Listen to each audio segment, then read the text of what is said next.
Dubai हम सबका favourite destination है घूमने फिरने के लिए, शॉपिंग करने के लिए, हनीमून मनाने के लिए, बच्चों के साथ घूमने आने के लिए और बार बार आने के लिए, क्योंकि दुबई हमेशा कुछ ना कुछ नया लोगों के लिए लेके आता है। I think every few months यहाँ कुछ ऐसा नया बन जाता है कि लोग मजबूर हो जाते हैं यहाँ आने के लिए, यहाँ घूमने के लिए। और यहाँ गोल्ड कितना अच्छा मिलता है, परफ्यूम्स कितने अच्छे मिलते हैं।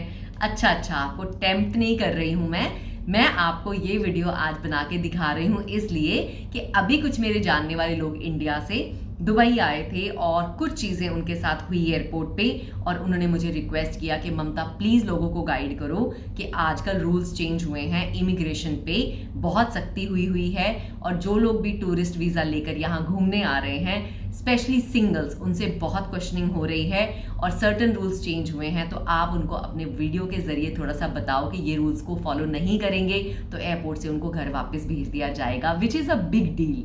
सो चलिए, अगर आपको लगता है आपने भी घूमने आना है और आपको ये इन्फॉर्मेशन काम आएगी तो आपने वीडियो को एंड तक देखना है। हेलो जी, नमस्कार, सत श्री अकाल, अस्सलाम वालेकुम, केम छो, कैसे हैं आप सब लोग। मैं हूं आप सबकी प्यारी ममता सचदेवा, एक बार फिर से आप सबके साथ में। तो आज का वीडियो आपको बता दिया सारा दुबई के बारे में है कि अगर आपने आना है तो कौन कौन सी चीजें आपको मैंडेटरी हैं अपने साथ रखनी या बुक करनी, या क्या चीजों का ध्यान रखना है एयरपोर्ट पे, ताकि आपको यहाँ आने से कोई ना रोक पाए और फ्लाइट से चढ़ने से पहले आपको ना निकाल दिया जाए, क्योंकि ऐसा होता है। ठीक है, अगर आप कुछ गड़बड़ करते हैं तो इमिग्रेशन से बहुत सारे लोगों को वापस का दरवाजा भी एयरपोर्ट से दिखा दिया जाता है बहुत सारे केसेस में। तो सबसे पहली बात, दुनिया के किसी कोने में भी जाना हो, मोस्ट ऑफ द कंट्रीज कहती हैं कि पासपोर्ट आपका 6 मंथ वैलिड होना चाहिए। अगर पासपोर्ट आपका 6 मंथ से कम वैलिड है तो ऑफकोर्स अलाउड नहीं है।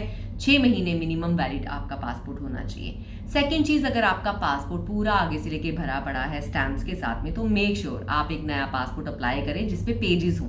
कभी भी कहीं जाना हो तो बिल्कुल भरे पासपोर्ट के साथ मत जाओ, क्योंकि कहीं पे भी आप जाओगे नेचुरली वहां की एक आधी स्टैम्प तो लगती ही है आपके पासपोर्ट पे, तो आपको पासपोर्ट पे एक दो खाली पेज जो है वो होने जरूरी होते हैं। अब आने की टिकट तो करा ली, लेकिन जाने की टिकट का अता पता नहीं, तो ऐसा भी नहीं चलेगा। अगर आप एज अ टूरिस्ट आ रहे हो घूमने के लिए यहाँ पे, तो नेचुरली अगर आप आ रहे हो तो आपके पास रहने का तो यहाँ कोई गारंटी नहीं है ना कि आप यहाँ फॉर एवर के लिए रुकोगे। अब टूरिस्ट हो तो आओ भाई, तो अपने घर जाओ वापस। तो इमिग्रेशन वाले या चेक इन काउंटर पे आपसे ये भी पूछा जाएगा कि आपकी टिकट जो है जाने की तो इस तरीके है भाई, वापस जाने की टिकट कब की है। तो वापस आने की टिकट भी आपकी, रिटर्न टिकट आपके पास होनी चाहिए। प्लीज डमी टिकट्स ना करवाएं, क्योंकि उनको चेक करा गया तो फिर प्रॉब्लम हो सकती है। अब घूमने के लिए आ रहे हो तो आपके पास रहने के लिए भी तो जगह होनी चाहिए ना। अब आपसे पूछा जाएगा कि आप घूमने जा रहे हो, कहाँ रुक रहे हो, कितने दिन रुक रहे हो, आपने सारे आंसर कर दिए। लेकिन होता क्या है, लोग कई बार कह देते हैं कि हाँ हम तो वहाँ 30 डेज के लिए रुकेंगे, और होटल की बुकिंग दिखा देते हैं 2 दिन की या 3 दिन की। तो ऑफकोर्स आपकी बातों से आपकी चीज़ें जो है वो मैच नहीं कर रही, तो आप ट्रबल में आ सकते हो। तो अगर आपने यहाँ 30 डेज रुकना है, 15 डेज, 1 वीक, जो भी आपने ड्यूरेशन ऑफ स्टे आपका यहाँ पे है, तो मेक श्योर आपके पास उस स्टे से मैचिंग होटल बुकिंग हो। अब कई लोग क्या करते हैं, ऑनलाइन इस तरह से होटल को बुक कर लेते हैं कि हाँ हम पे वहाँ जाके करेंगे, सिर्फ डेट्स को बुक कर देते हैं। तो इस केस में भी वो लोग कॉल कर सकते हैं होटल को, चेक कर सकते हैं कि ये बंदे ने होटल की बुकिंग किस तरह की है, तो उस पर भी आपको क्वेश्चन किया जा सकता है। और अगर आप बोलोगे कि नहीं मैं तो वहाँ जाके पे करना है, तो पूछेंगे ना आपके पैसे दिखाइए, कहाँ है आपके पास पैसे, तो उतना कैश भी आपके पास बैकअप में दिखाने के लिए होना चाहिए। मतलब जो भी क्वेश्चन होता है उसका आंसर देने के बाद में उसको बैकअप करने के लिए आपके पास प्रूफ कोई ना कोई होना चाहिए। 100 बातों की एक बात, होटल की बुकिंग भी आपके पास प्रॉपर, जितना ड्यूरेशन ऑफ स्टे आप बोल रहे हैं उतनी प्रॉपर आपके पास बुकिंग का प्रूफ जो है वो होना चाहिए। अब जो भी मेरे दोस्त लोग आए हैं, कुछ लोगों ने मुझे ये फीडबैक अपनी तरफ से दी है कि इमिग्रेशन ऑफिसर्स ने उनसे ये भी पूछा है कि क्या आपके पास 3000 या उसके इक्विवेलेंट इंडियन रुपीस में पैसे हैं या नहीं। मतलब 3000 दिरहम्स के बराबर का आपके पास कैश आपके हाथ में होना चाहिए, या एटीएम में होना चाहिए, या आपके बैंक अकाउंट में होना चाहिए। अगर बैंक में है तो एटीएम कार्ड साथ में आपको कैरी करना पड़ेगा, नहीं तो वो पूछेंगे अच्छा तुम्हारे बैंक में तो पैसे पड़े हैं लेकिन वहाँ पे यूज़ कैसे करोगे। तो नेचुरली आपके पास आपका एटीएम कार्ड साथ होना चाहिए अगर आपके बैंक अकाउंट में पैसे हैं। वैसे तो बहुत सारे लोगों ने मुझे ये कहा है कि it's better to have cash in hand. तो अगर आप दिरहम्स में चेंज करवा के हाथ में 3000 दिरहम, या डॉलर्स में भी कैरी कर सकते हो, डॉलर्स भी यहाँ पे आके चेंज हो जाते हैं, तो आपका जो भी खर्चा यहाँ पे ड्यूरेशन ऑफ स्टे में होना है उतना खर्चा, उतने पैसे आपके हाथ में आपके पास होने चाहिए। बाकी दुबई आने के लिए जब कोई भी वीज़ा अप्लाई करता है तो पहले मेरे ख्याल से 7 से 14 दिन का टाइम वैसे ऑफिशियली लिखा होता है, लेकिन जिनका क्लीन रिकॉर्ड रहता है, कोई प्रॉब्लम नहीं होती है, तो मेरे ख्याल से 1 या 2 दिन में भी लोगों का वीज़ा यहाँ का निकल आता है। और अभी तो मेरे कुछ एक दोस्तों ने बताया कि उन्होंने वीज़ा मतलब आज अप्लाई किया और नेक्स्ट डे शाम तक उनका वीज़ा आ भी गया, because Dubai is always on the go and they are very fast. बाकी ये कुछ एक बातों के अलावा भी आपको कुछ बातें मैं बताती हूँ। जैसे बहुत सारे लोग टूरिस्ट वीज़ा लेके यहाँ पे आते हैं और उनको लगता है कि वो यहाँ आएंगे और वो यहाँ आके महीना जॉब कर लेंगे, वो यहाँ आके किसी के अंडर काम करेंगे और पैसा कमाएंगे।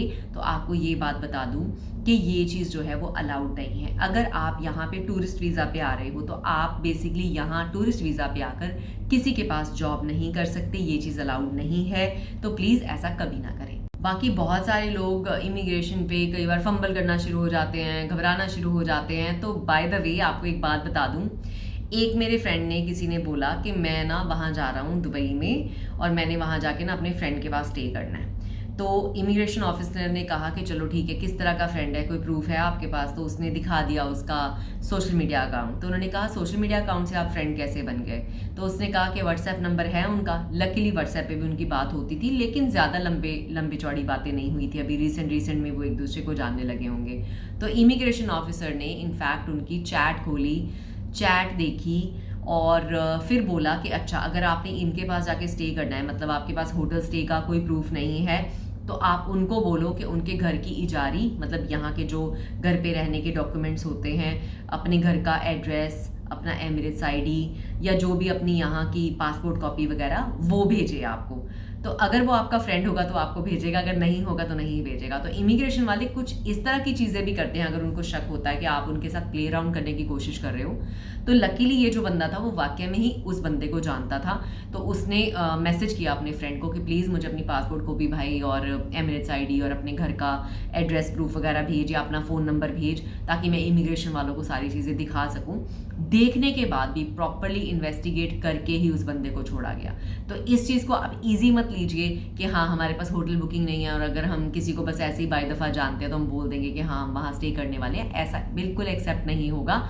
आपके पास प्रॉपर एकोमोडेशन का प्रूफ होना चाहिए एंड यस, आपके पास 3000 दिरहम कैश या उसके बराबर की कोई भी करेंसी, जैसे डॉलर्स हैं चाहे इंडियन रुपीज़ है, आपके पास होना चाहिए। नहीं तो डेफिनेटली आपकी फ्लाइट पे आपको चढ़ना डिनाई हो सकता है। अब ये बात भी हमें देखनी चाहिए कि ज़्यादा क्वेश्चनिंग किन लोगों को होती है। ज़्यादा क्वेश्चनिंग फैमिली वालों को नहीं होती। जैसे हस्बैंड वाइफ और बच्चे जा रहे हैं तो नेचुरली उनको पता होता है कि 4 मेंबर है, वहाँ जाके कुछ ऐसा नहीं करेंगे, और 4 मेंबर जा रहे हैं तो नेचुरली मतलब they are going for a vacation, because बच्चे हैं तो उनके स्कूल भी यहाँ पे हैं, सब कुछ है। तो उस केस में इमिग्रेशन वाले फैमिली वालों को ज़्यादा तंग नहीं करते। अब फैमिली ऑफ 4 कितना स्पेंड करके वैसे भी जा रहे होंगे, तो नेचुरली उनको ज़्यादा क्वेश्चनिंग इतनी नहीं होगी इंटेंस, जितनी कि कोई फर्स्ट टाइम ट्रैवल कर रहा होगा अगर दुबई में, तो उनको माइंड में यही लगेगा कि ये कहीं वहाँ जाके मतलब रुक ना जाए या वहाँ जाके कहीं जॉब ना करनी शुरू कर दे टूरिस्ट वीज़ा पे। तो इस वजह से जो सिंगल्स होते हैं उनको ज़्यादा क्वेश्चनिंग की जाती है। सेकंड क्वेश्चनिंग की जाती है उन लोगों को जो लोगों के पास फंड्स इनफ नहीं होते। अब कोई इमिग्रेशन ऑफिसर के सामने खड़ा है, मतलब ज़्यादा अच्छे कपड़े नहीं डाले हुए, और वो इमिग्रेशन ऑफिसर को लग रहा है कि इसके पास ज़्यादा फाइनेंशियल सपोर्ट नहीं है और बंदा एवरेज ही है, तो उस केस में भी इमिग्रेशन वाले बहुत सारे ऐसे क्वेश्चन करते हैं। और अगर आप मतलब सही से आंसर नहीं कर पाते तो फिर उनको लगता है इसको इन्वेस्टिगेट करो कि इसके पास फंड्स हैं वहाँ जाके रहने के, होटल बुकिंग है या नहीं है, क्यों इंसान वहाँ पे जा रहा है। क्योंकि बहुत सारे लोग ना इंडिया से यहाँ निकल के आते हैं अपनी ट्रैवल हिस्ट्री वगैरह बनाने के लिए, जो चीज़ें मैंने सुनी है, फिर वापस जाते हैं, then they apply the visas to another country, something. तो प्लीज़ मैं तो यही कहूँगी, भैया घूमने आ रहे हो तो अपना ढंग से आओ, और ये सारे जो पॉइंट्स मैंने आपको मेंशन किए हैं उनको फॉलो करना तो बिल्कुल मत भूलना। ऐसी वीडियोस में अगर आपके कोई और क्वेश्चंस जो मैंने मिस कर दिए, मैंने कवर नहीं किए हैं, तो मुझे कमेंट्स में बता दीजिएगा। तो इससे नेक्स्ट वाली वीडियो में हम डेफिनेटली आपके क्वेश्चंस के आंसर देने के लिए हाजिर हो जाएंगे। तो चलिए आज के लिए इतना ही। मैं ममता सचदेवा ले रही हूँ आपसे विदा, और जाने से पहले एक रिक्वेस्ट है, वीडियो को लाइक करना, दोस्तों के साथ शेयर करना और ढेर सारे कमेंट करना मत भूलिएगा। Goodbye for now.